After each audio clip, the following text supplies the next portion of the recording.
Mindset is not everything.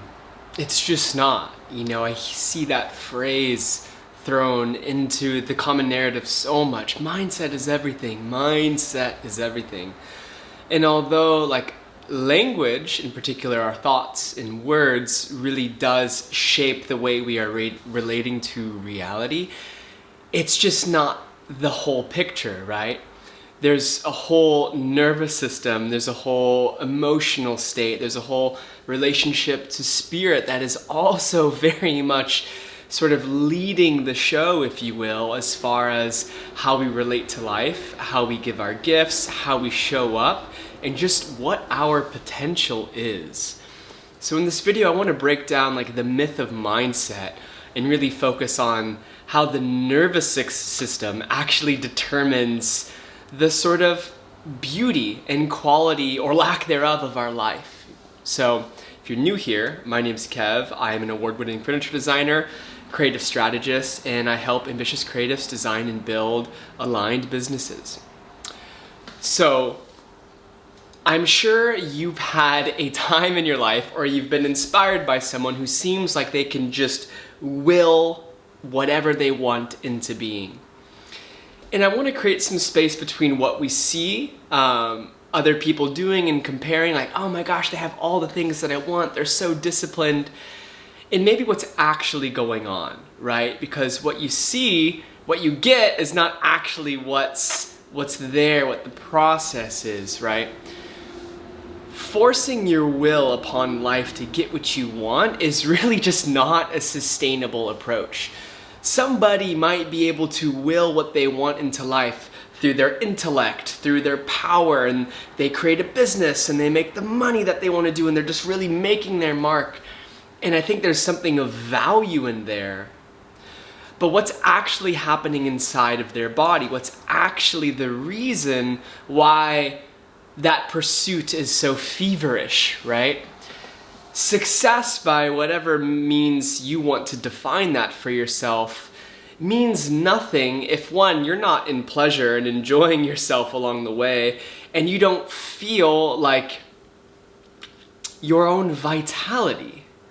I know plenty of people who might have the things that I crave, a really beautiful house or a property on the beach or the thriving business, but it's if I really take a hard look at the life that they're living, they are sick, they're developing these crazy things in their body, their relationships are falling apart, their just general state of stress is so heightened, and there's a way you can have both, right? I choose to live a pretty calm life, that's just what I crave, but there's a way I can crave calm, express my creativity, and cultivate abundance all at the same time. And the missing link is really the nervous system. It's not the mind, it's not willing something into existence. It's understanding the power of language, the power of mind, the story that we tell ourselves, but more importantly, it's getting into the nooks and crannies of why our body filters certain experiences the way that it does.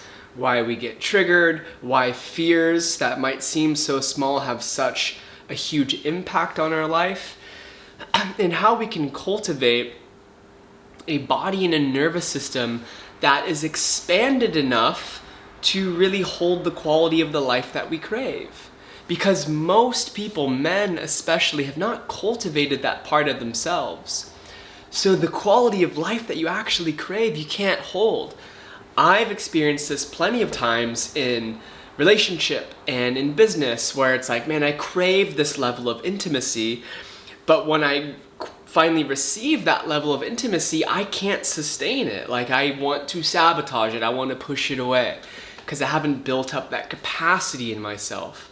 Or with money and business, it's I say I want to make that much money, but when a check comes in, it bounces because I don't know what it's like to hold that much money, so life has no way of showing me that lesson other than the fact by stating you're not ready for this to land just yet, there's more work to do.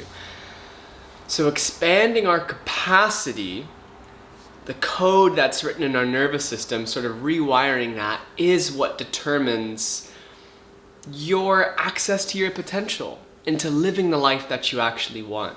Because until you start to expand that capacity through whatever modalities, start with breath work, with yoga, with movement, with therapy, follow whatever path feels most alive to you. But the importance of doing that deep inner work, to observing your patterns, to devoting yourself to rewiring them and feeling fully what's there, that's the thing. Like, it takes courage to be in your heart. Because to be in your heart, you have to feel fully what's there. And for most men, I'll speak for myself as a man, for most men, there's a lot of unowned anger, there's a lot of repression, there's a lot of resentment, there's a lot of guilt and shame. And until I, as a creative human who wants to make a mark on the world, really gets deep in there and feels it fully, I will always be limited by that, right? I can't release the shame that I'm holding in my body until I fully feel it.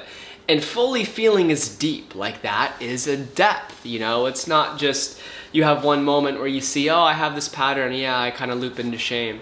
That's not enough. And I know I'm speaking more to like this sort of emotional, what I call emotional productivity side of what it means to create, to amplify your expression, to make a positive mark on the world with your creative business. But this is where you're going to see the most real effects. No strategy you implement out there will change the place from which you create. And I'm interested in helping people deepen and shift the place from which they create inside of themselves, because that's playing a whole different game. You're not putting lipstick on a pig, so to speak.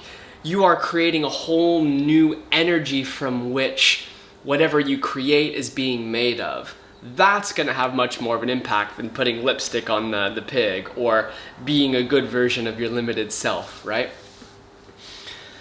So nervous system work is a whole rabbit hole that I encourage all of you to dive in on your own terms, on what feels right for you. I am not a nervous system expert, but I can say that as someone who's lived most of my life in my head, trying to will my desires into form through my intellect to no avail, or I'd get there and realize this isn't it, or I'd be fraught with burnout and stress.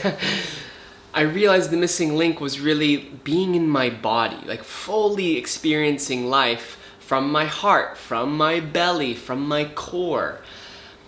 And that means being really fluid with my energy, attuning to the energy that's in my body, the emotions, what's triggering me, what's exciting me, how I'm remaining in my center as I navigate the crazy chaos of life.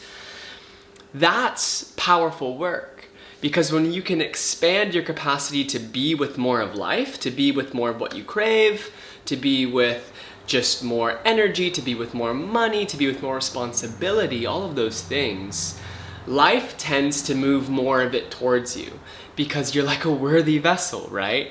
You are showing life that I can hold this ground and I can receive and I can do well with what is given.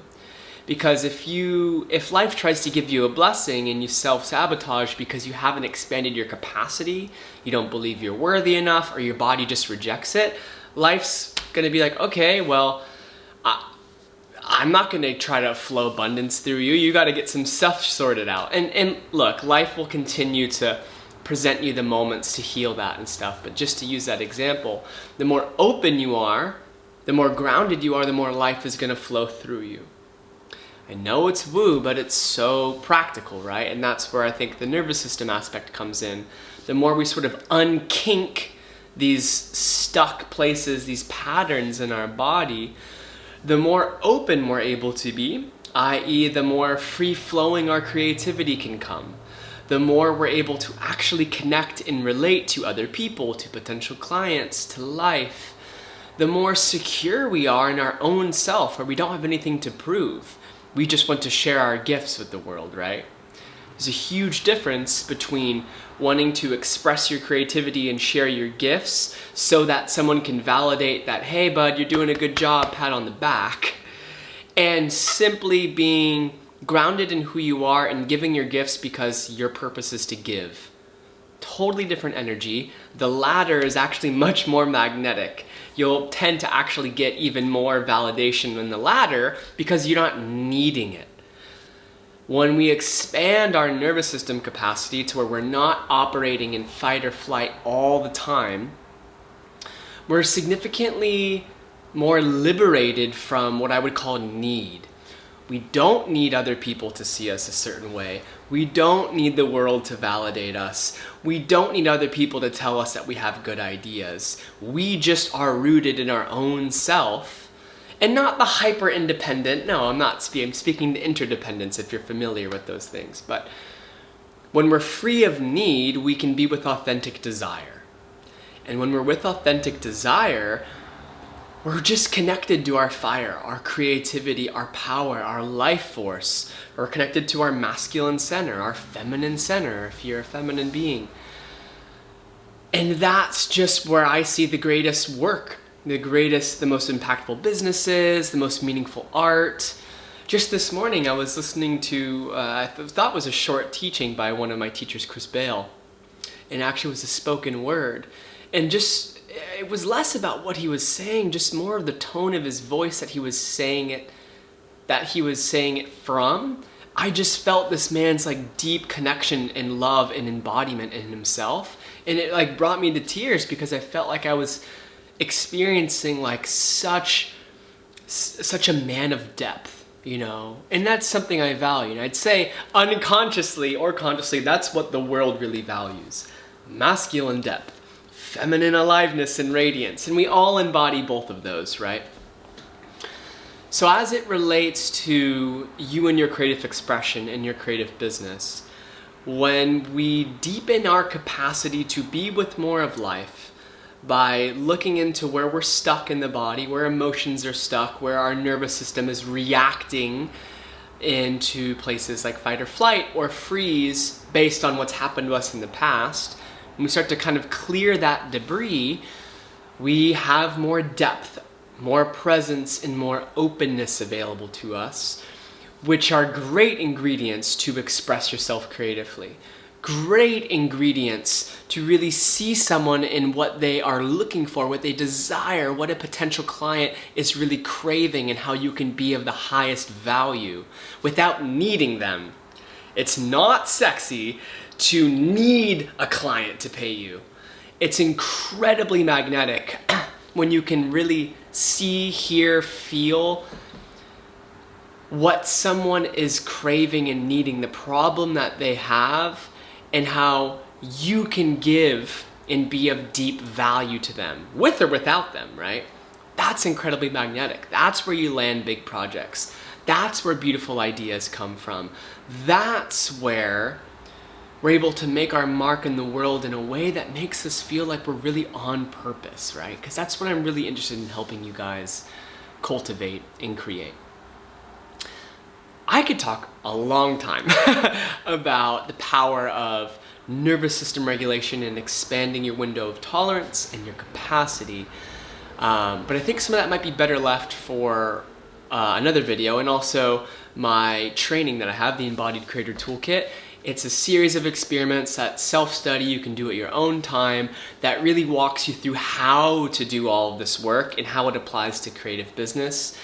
That's a beautiful offering for you all. I'll put the link in it below. It's going to be incredibly impactful for you. So, because there's only so much I can fit in a small little video like this. That's hours of good stuff.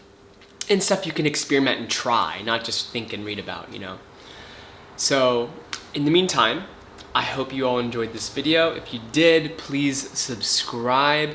Drop me a comment and tell me what resonated with you, or if you think I'm full of shit. I don't care, but I want to hear. So, thanks guys. Appreciate you. I'll see you in the next one. Ciao.